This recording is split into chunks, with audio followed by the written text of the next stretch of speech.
Hi guys, welcome to HardReset.Info channel. Today I have Samsung Galaxy A05S and I want to show you how to fix the problem when your Google Play Store install stuck on padding.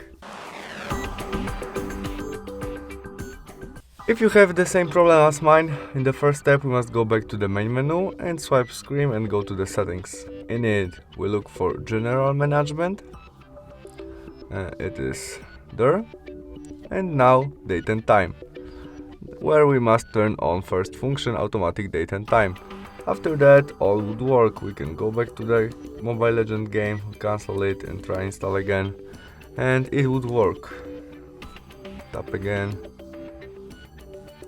and it is working right now. That's all, thanks for watching, see you soon, bye.